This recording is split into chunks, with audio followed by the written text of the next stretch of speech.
السلام عليكم ورحمة الله وبركاته. بسم الله الرحمن الرحيم. دمان dadweynaha Soomaaliyeed ee ku dhaqan gobolka Minnesota gaar ahaan labada magaalo ee mataanaha ah iyo magaalooyinka nawaaxigooda ah waxaan ugu hambalyeynaa mar kale in aan qabanayno sanad guuradii ama dabaaldegii xornimada Soomaaliyeed waana sanadkii 52 ee la qabanayo xornimadan. xafladani way ka duwan tahay xafladii hore aan hore u sameynay sanadkii hore iyo sanadkii ka dambeeyayba maalintaas oo aad iyo aad ciyaalku uga heli doonaan waxaan u keenay geel ciyaalku kori doonaan ama ay raadgareyn doonaan waxaan u keenay bahaaladii ciyaalku ku bodboodayeen moolab meerka yaalay waxaan keeni doonaa xilnayaal gabdhaha yar loo marin doono waxaan keeni doonaa wejiga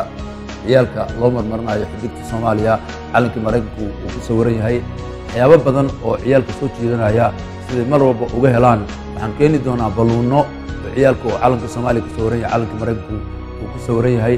waxyaabo badan oo activity badan oo ciyaalku ay leeyihiin baan sameynaa waxaan keeni doonaa inay heesaan fanaaniin badan oo wadanka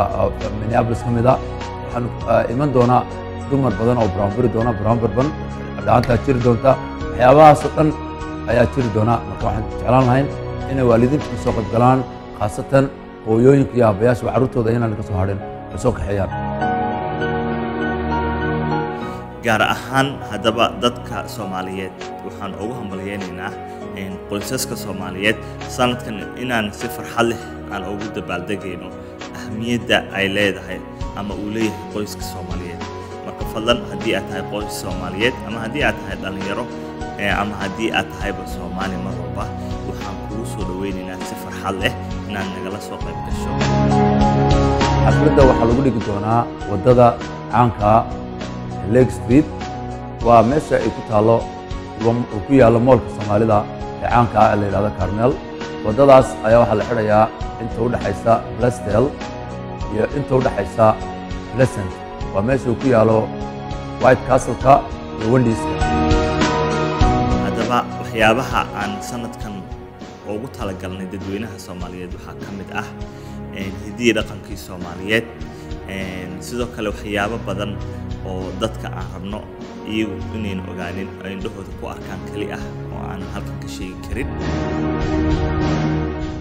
waxaa iman doona culimaawidiinkii Soomaalida oo meeshaas speechyo badan ka joodin doona marka waxaan oran lahayn waalidiinta khaasatan hooyooyinka iyo aabbayaasha waxaan oran lahayn inay ka soo qayb galaan munaasabadan sanad guurada xorriyadda Soomaaliya oo aan u qabanno sanad walba